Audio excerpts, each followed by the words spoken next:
మహాగణాధిపతయే నమః. ఓం గురుభ్యో నమః. ఓం శ్రీమాత్రే నమః. పరమేశ్వర స్వరూపమైనటువంటి జ్యోతిష, వాస్తు మరియు ఇతర అనేకమైనటువంటి శాస్త్రములను మనకు అందించినటువంటి మహర్షులకి నమస్కారం. హయగ్రీవ హయగ్రీవ హయగ్రీవేతియో ఉదయేత్తస్య నిస్సరతే వాణి జహ్నుకన్యా ప్రవాహవత్. అరుణాం కరుణాతరంగితాక్షీం ధృతపాశాంకుశపుష్పబాణచాపాం అనిమాదిభిరావృతాం మయూకైః అహమిత్యేవ విభావయే భవానీం. శ్రీమాత్రే నమః.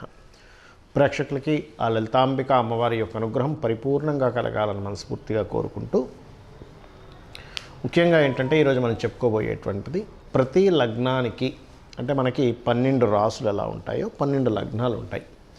లగ్నం తెలిసిన వారు లగ్నం నుంచి చూసుకోండి నేను చెప్పేది, రాశి తెలిసిన వారు రాశి నుంచి నేను చెప్పేది పాటించవచ్చు.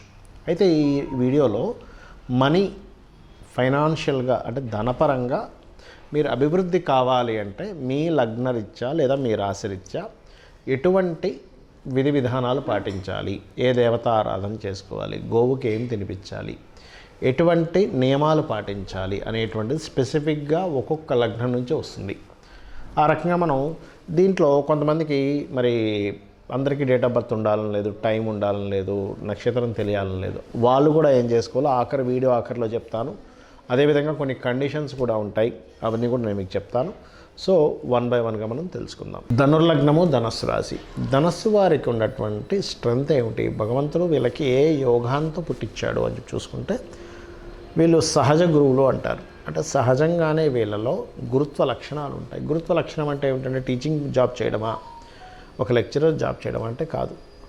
ఒక మనిషికి మంచి చేయాలి అని ఇన్బిల్ట్గానే లోపల ఉంటుంది ఆటోమేటిక్గా. వీళ్ళకి ఎవరికో గురుచండాల యోగం ఏర్పడిపోయి గురువు పూర్తిగా పాడిపోతే మనం చెప్పలేము. కానీ 99% ఆఫ్ కేసెస్లో ధనుర్లగ్నంలో జన్మించారంటే వీళ్ళ పాస్ట్ లైఫ్, పూర్వజన్మ వాసన గురుత్వ సంబంధించిన వాసనతో ఉంది. అంటే వాసన అంటే స్మెల్ అని కాదు, అక్కడ వాళ్ళ పూర్వజన్మల్లో అటువంటివే చేస్తున్నారు. అంటే ఒక గైడింగ్ ఇవ్వడం, టీచింగ్ చేయడం లాంటివి ఉన్నారు కాబట్టి అవి ఎక్కడికి పోవు. కాబట్టి వీళ్ళు ఈ జన్మల్లో ఎవరికైనా సరే ఇట్లా ఉన్నావు అయితే నువ్వు ఇట్లా చేసుకుని నీకు తగ్గుతుంది అని చెప్తూ ఉంటారు.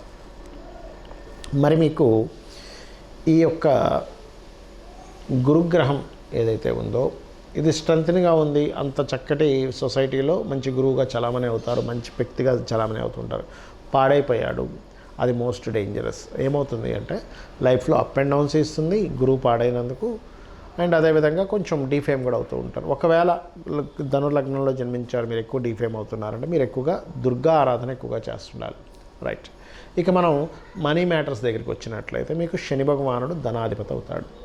శని భగవానుడు ధనాధిపతి అయినప్పుడు ఏమవుతుందంటే సర్వసాధారణంగా ధనుర్లగ్నం వారికి సిబ్లింగ్స్ సపోర్ట్ లేదా కమ్యూనికేషన్స్ మూలంగా ధైర్యం చేసి పర్ఫెక్ట్గా దాని గురించి ఒక పర్టికులర్ తెలుసుకొని ధైర్యంగా మీరు ఒక అడుగు ముందుకు వేయడం వల్ల ధనాధిపత్యం వస్తుంది మీకు, అంటే ధనం పెరుగుతుంది. మరి మీరు ఏ గ్రహాలకు దీపారాధన చేసుకోవాలి? శుక్ర, బుధ, శని గ్రహాలకి దీపారాధన చేయండి. వీలున్నప్పుడల్లా కూడా కాస్త నువ్వుల నూనెని దానంగా ఇస్తూ ఉండండి. అలాగే నవగ్రహాల్లో శుక్ర, శని, బుధ గ్రహాల దగ్గర దీపారాధన చేసి మీరు ఓం శుక్రాయ నమః, ఓం శనిశ్చరాయ నమః, ఓం బుధాయ నమః అనే నామస్మరణ చేస్తూ, రెండో విషయం ఏంటంటే ఇక్కడ గుర్తుపెట్టుకోండి, ఈ గ్రహాలకి చేసుకుంటూ ఓం శ్రీమాత్రే నమః, ఓం నారాయణాయ, ఓం నమో నారాయణాయ నమః, ఓం శ్రీమాత్రే నమః ఇది ఎక్కువగా చాంటింగ్ చేస్తూ ఉండండి. అప్పుడు ఏమవుద్దంటే ఇది ఒక ఫార్ములా, అంటే ఫైనాన్షియల్గా గ్రోత్ ఇచ్చేటువంటి ఫార్ములా ధనుర్లగ్నానికి. అదేవిధంగా మిస్టేక్స్, ఎటువంటి మిస్టేక్స్ చేస్తారు, మానసికంగా ధనుర్లగ్నం వాళ్ళు ఎంత గైడింగ్ చేస్తారో మానసికంగా అంత కొంత స్ట్రెస్ అయిపోతుంటారు. అష్టమాధిపతి చంద్రుడు రావడం వల్ల ఏది కూడా ఎమోషన్గా మనసుకు తీసుకోకండి దయచేసి. అలాగే ఇంకొక మిస్టేక్ ఎక్కడ జరుగుతుంది ధనుర్లగ్నం వారికి అంటే స్త్రీ మూలకంగా, అంటే ఆడవారి మూలంగా, స్త్రీ శత్రుత్వం మూలంగా కూడా జరుగుతుంటుంది. అది కలిగిందంటే మీరు ఇబ్బంది పడుతుంటారు. అందుకే ధనుర్లగ్నంలో జన్మించిన వారికి 90% ఆఫ్ కేసెస్ మ్యారిటల్ డిస్టర్బెన్సెస్ రావడము, అంటే వాళ్ళకి శుక్రగ్రహం దశ వచ్చినా, శుక్ర రాశుల్లో అంటే వృషభంలో ఏదైనా గ్రహ దశ వచ్చినా మీకు ఖచ్చితంగా ఆ పని జరిగిపోతుంటుంది. ఆ పర్టికులర్ అంటే మ్యారిటల్ రిలేటెడ్ సంబంధించిన విషయాల్లో డిస్టర్బెన్సెస్ పెరుగుతుంటాయి. అందుకని పొరపాటును కూడా స్త్రీలతో వీలైనంత మట్టుకు గొడవలు లేకుండా చూసుకోవాలి ధనులగ్నం వాళ్ళు. ఎందుకంటే ఈ టోటల్ సిస్టమ్ మనకి ఏమవుతుందంటే, ఒక వ్యక్తి బాగా ఎదుగుతున్నాడు, ఈ ఇంట్లో భార్యతో లేదా భర్తతో ఈ డిస్టర్బెన్స్ వచ్చినప్పుడు దీని మీద కాన్సన్ట్రేషన్ తగ్గి ఈ కాంబినేషన్ అంటే ఏదైతే వీళ్ళకి ఆపర్చునిటీస్ పెరుగుతున్నాయో ఫైనాన్షియల్గా, ఇవన్నీ కూడా ఈ గొడవలో పడేవి డౌన్ అయిపోతూ ఉంటాయి. కాబట్టి ఈ జాగ్రత్త తీసుకుంటూ ముఖ్యంగా శ్రీమాత్రే నమః అనే నామస్మరణ ఎక్కువగా చేయండి. మీరు నిత్యం చేయవలసింది కూడా లక్ష్మీ నరసింహస్వామి ఆరాధన చేయండి, అన్ని విధాలు బాగుంటుంది. అయితే ఇక్కడ చాలామందికి డేట్ ఆఫ్ బర్త్ కానీ, టైం కానీ, ప్లేస్ కానీ ఏమీ ఉండవు, కానీ వాళ్ళకి ఫైనాన్షియల్ గ్రోత్ ఉండదు. మరి చూపించుకుందామంటే, జాతకం చూపించుకుందామంటే తెలియదు. అప్పుడు వారు ఏం చేయాలో కూడా చెప్తారండి మీకు. వాళ్ళు చాలా సింపుల్గా ఒకటే విషయం గుర్తుపెట్టుకోండి. ఒకటి, పాయింట్ నెంబర్ 1, నిత్యము కూడా ఎర్లీ మార్నింగ్ నిద్ర లేచి 5 గంటలప్పుడు ఆ సమయంలో కనుక చక్కగా కాలకృత్యాలు తీర్చుకొని లలితా సహస్రనామాలు రెగ్యులర్గా వినడం. మొత్తం సహస్రనామాలు నోటికి రాదు, కేవలం వినడమే అనేది నాకు ఎంత ఎలాగో ఉందండి అనుకుంటే మీరు నవవిద్రుమ బింబస్త్రీ న్యక్కారి విధనచ్చదాయే నమః అనే నామస్మరణ చేసుకోండి. దీనికి ముందు ఓము, లాస్ట్లో నమః కలుపుకొని చేసుకోవచ్చు. ఒకటి. రెండవది, మీకు దగ్గరలో గోశాలలు కనుక ఉన్నట్లయితే గోవులకి చక్కగా మీరు బెల్లం ఉంటుంది, పిడికెడు బెల్లము, గోంగూర, మరియు ఇది శనివారం బుధవారం పెట్టచ్చు.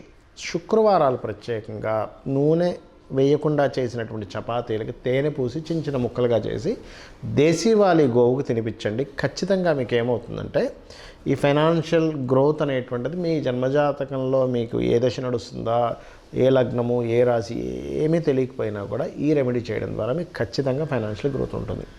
ఇక వాస్తుపరంగా కూడా మనం ఫైనాన్షియల్ గ్రోత్ ఆగిపోతూ ఉంటుంది ఒక్కోసారి మనకి. ఎందుకు అంటే, ఒకటి, వాస్తులో విశ్వకర్మ ప్రకాశిక చెప్పినటువంటి గ్రంథాల్లో ఉత్తరే నిధి సంస్థితం అని చెప్పడం జరిగింది. అంటే ఉత్తరం వైపు నిధులు పెట్టుకోవాలి. చాలామంది తెలియక ఏం చేస్తారంటే వాస్తుపరంగా ఉత్తరంలో ఎక్కడా కూడా వీళ్ళు మనీ పెట్టరు. అదే కాకుండా ఉత్తరంలో రెడ్ కలర్స్ వేయడము, అగ్ని సంబంధించినవి పెట్టడం, ఇలాంటివి చేస్తుంటారు. ఎల్లో కలర్స్ వేయడం, ఇవి వేయకండి. ప్యూర్ వైట్ కలర్ ఉండేలా చూసుకోండి. లోపల వైపు అంటే ఇంటి లోపల వైపు ఉత్తరం గోడకి, అలాగే ఉత్తరం మధ్యలో చిన్న లాకర్ లాంటిది పెట్టుకుని అందులో కొన్ని డబ్బులు పెడుతుండండి, లేదా చిన్న డబ్బీ పెడతాయని పెడుతూ ఉండండి. అలాగే నైరుతి బెడ్రూమ్లో నైరుతి మూలలో బీరువా పెట్టకుండా వాయువ్యం అంటే నైరుతి బెడ్రూమ్లో వాయువ్యంలో పెట్టండి, మొత్తం ఇంటికి కాదు.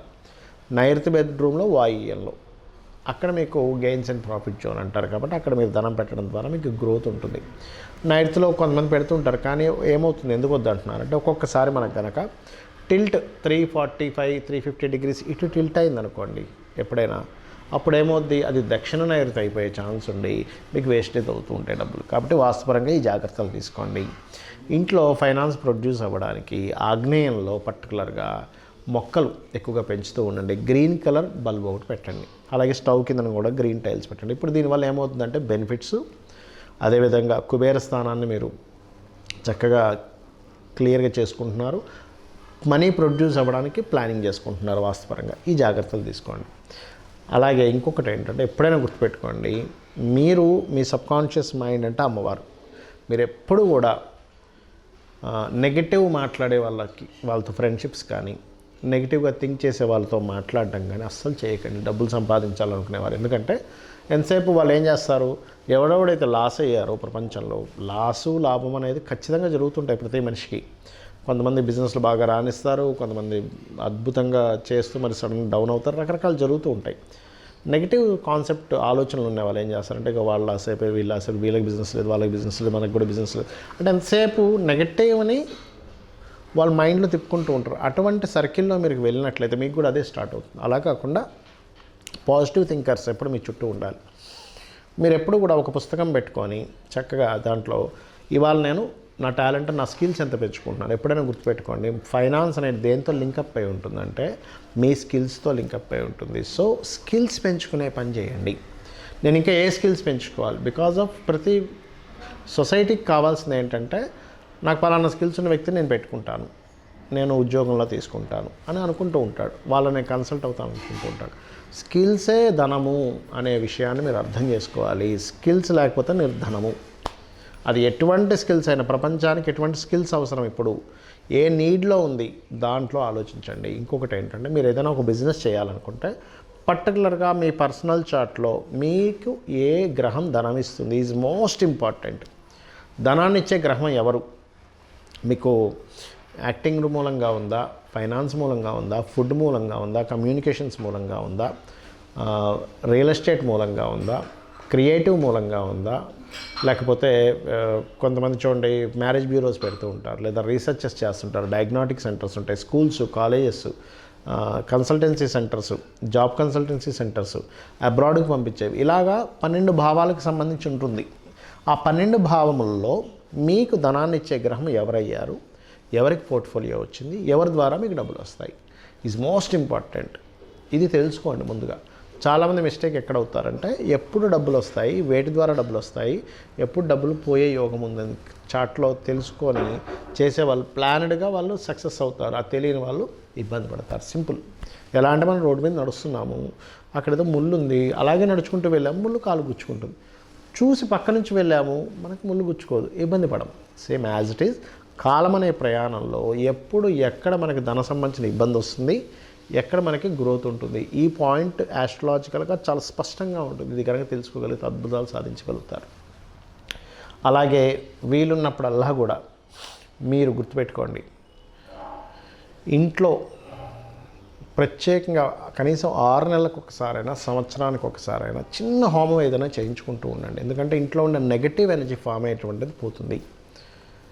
అలాగే మరొక విషయం ఏంటంటే, ఇక్కడ గోవులు ఉంటాయి, దగ్గరలో మీకు గోశాలలు ఉంటాయి, అప్పుడప్పుడు వెళ్ళి విజిట్ చేస్తూ ఉండండి. ఎందుకంటే మీ జాతక చక్రంలో ఉండేటువంటి గ్రహస్థితి ఏదైతే ఉందో ఆ గ్రహస్థితి అంతా కూడా మీ ఆరాతోని, మీ షట్చక్రాలతో ఫామ్ అయి ఉంటుంది. అప్పుడప్పుడు వెళ్ళి మీరు గోశాలకు వెళ్తున్నట్లయితే ఖచ్చితంగా మీకు మీ ఆరాలో ఫామ్ అయినటువంటి నెగటివ్ ఎనర్జీ బయటికి పోతుంది. పాజిటివ్ ఎనర్జీ ఎప్పుడైతే ఉంటుందో అక్కడ దేవత ఉంటుంది. దేవతల యొక్క అనుగ్రహంతో మనకు ధనం వస్తుంది. మన ప్రయత్నాలు కూడా ముందుకు సాగుతూ ఉంటాయి. ప్రయత్నం చేస్తుంటే ఒక్కోసారి కొంతమంది సాగదు, చూసారు అది. కాబట్టి ఇవి చేయండి, ఖచ్చితంగా మీరు ఫైనాన్షియల్గా మంచి గ్రో అవుతారు.